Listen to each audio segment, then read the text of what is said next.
Was a selfish in my marriage. Yeah, I took it for granted, and now I love. And we are live, folks. Today we are diving into women who regret their divorce. Let's get into it. Valentine's Day, I'm alone. Everybody's in Florida partying. I'm not there. I left my husband 5 months ago and I regret it. Stay with us and enjoy the ride.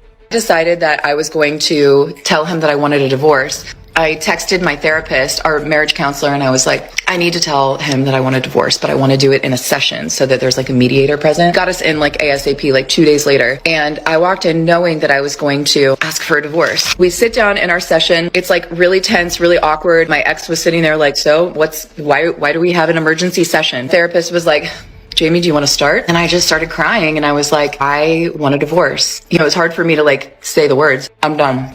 I want a divorce. He sat there quiet. I'm sitting next to him crying. He didn't move. He didn't look at me. He didn't react at all. He just was stone cold. And eventually our therapist was like, would you like to respond? He responded right away. And he's like, fine, let's just go ahead and finalize the details.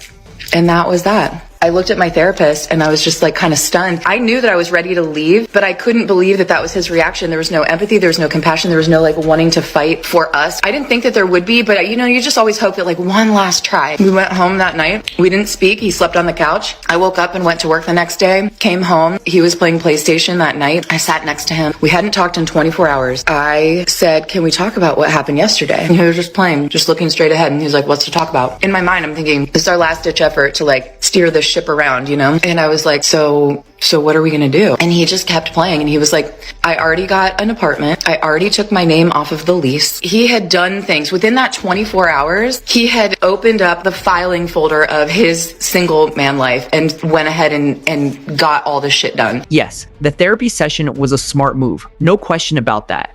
But here is the thing. She could have at least tried talking to him first and worked things out together. I don't know if I'm going to actually post this because this is super vulnerable for me and I'm a pretty open person. But earlier this year, I told my husband I wanted a divorce. And this would probably shock a lot of my friends and my family because I hadn't told anybody, okay? I walked myself through the logistics of where would I live, how would we split the time with the kids, who gets the dog, where all of those things, okay? Had a full breakdown. I feel like I have been searching for something in my relationship that we don't have for the whole time we've been married, which has been 10 years. There is not a single thing about my husband in and of himself that I do not love. Let me be very clear about that.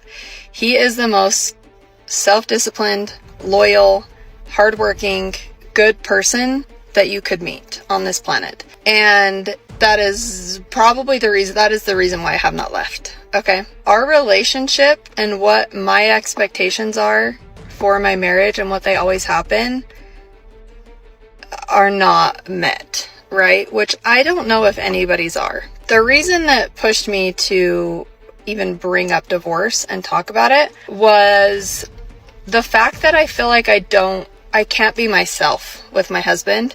And it's really confusing because I'm 32 years old. I am a mom of 3 and I still don't know who I am. So for me to be like, oh, I can't be myself or you don't love me for who I am isn't really fair because I don't know who I am. You cannot just blow up a family and end a years-long marriage simply because you want to find yourself, not without even thinking first.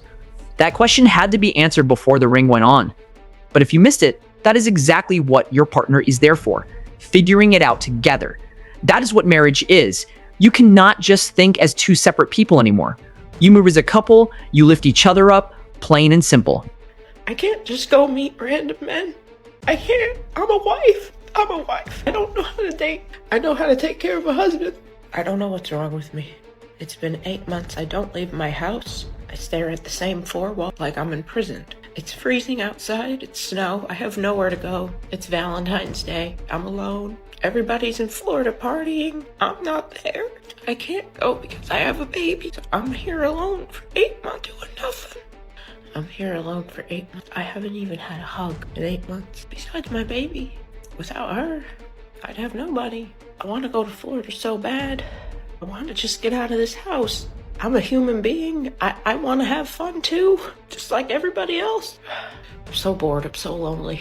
Sounds like somebody is missing the good old days. Drop your thoughts in the comments. Let us hear what you think about this one. So recently I caught up with an old friend and she was telling me that she got divorced. And I was so surprised because her and her husband were such a cute couple and they had been together for 11 years. So I asked her, like, what happened? I figured something bad happened. She's like, honestly, I was just bored. Like, my husband, all he did was work. I was a stay-at-home mom. We had 3 kids and I just got lonely and bored. And she says that when she would bring it up, like, he would take her out, but it was just boring to her. Like, she needed some excitement in her life. She just felt like she was just a mom and a wife, and her husband just wasn't doing that for her.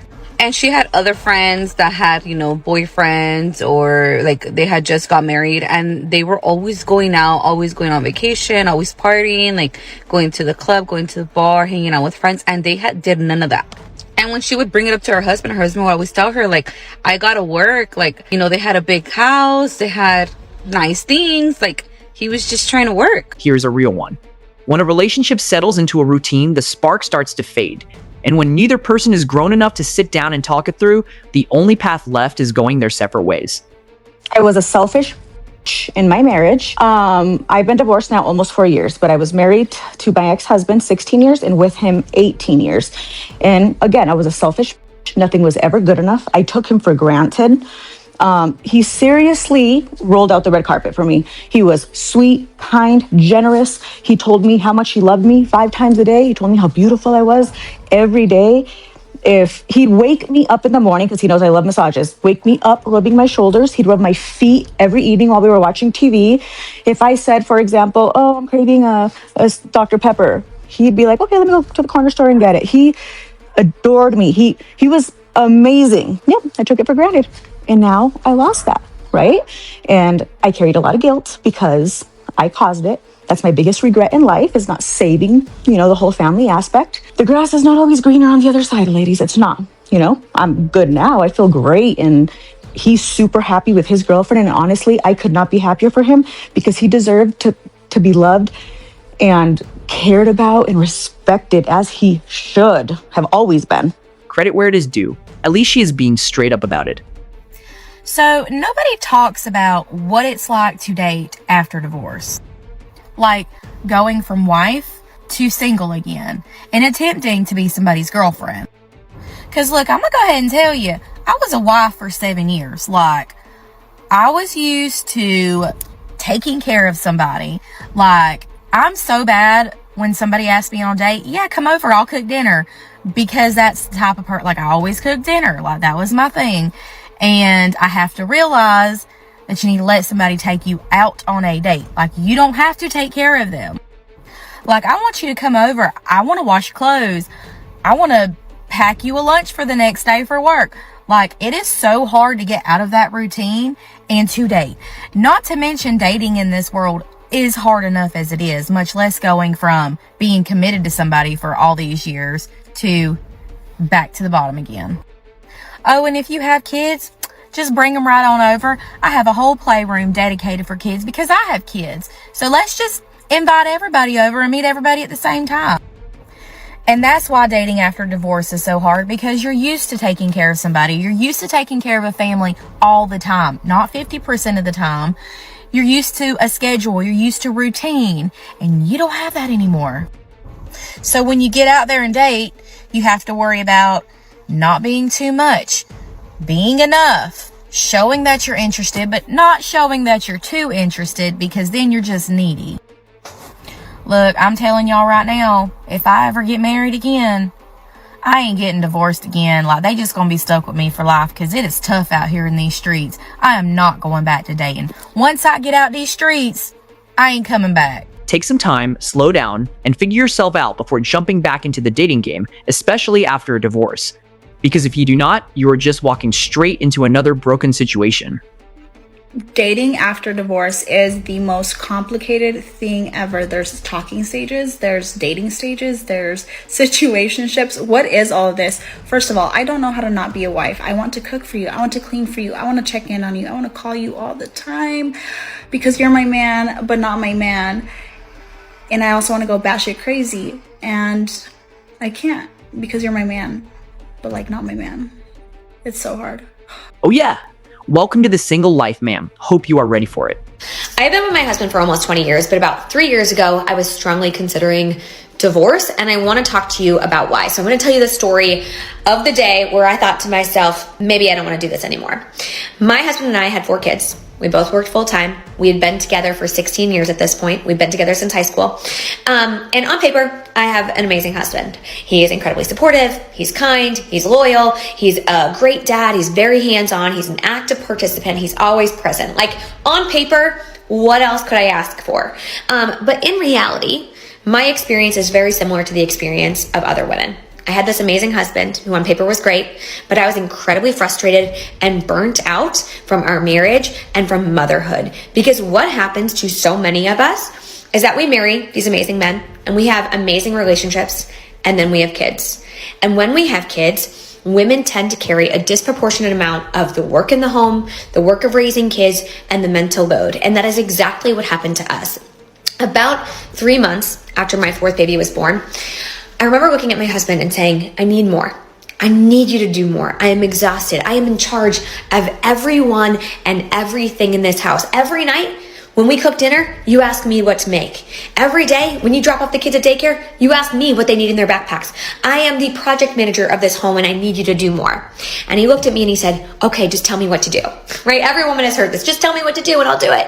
And I said, okay, something that would make my life easier is if in the mornings when I came downstairs with the 4 kids, because I do mornings by myself, the dishwasher was emptied, the dishes were put away, and the trash was taken out. That would make my life so much easier, because when I've got the 4 kids running around and the baby crying, I can't be looking for their favorite water bottle in the dishwasher. I just need to know it's clean. And he said, yeah, of course. What? Yeah, I'll do that. That's no problem. And so, of course, he does it. But then I have to remind him, and then he forgets, and then I have to remind him again. And there was this one morning where I woke up, and I went to put something in the trash, and it was overflowing. And I went to get my son's water bottle, and it was in the dishwasher with all the other clean dishes. And I felt so disrespected and unseen and unvalued at that point in time. And I remember texting my husband being like, what happened? Like, why didn't you do this? And he said, sorry, I was running late for work. And I remember thinking, oh my God, he doesn't see me. Because what he's done has now made me late for work. And he doesn't care about that. He doesn't care about the impact on me. And he doesn't see how every single thing in our home happens because I ask him to do it, or because I do it myself, or because I planned and organized it. The diaper bag is full because I filled it, right? I put the wipes in there. And I felt so frustrated. And I remember thinking, what's the point? All right, fair enough. If that is the situation, then divorce is on the table.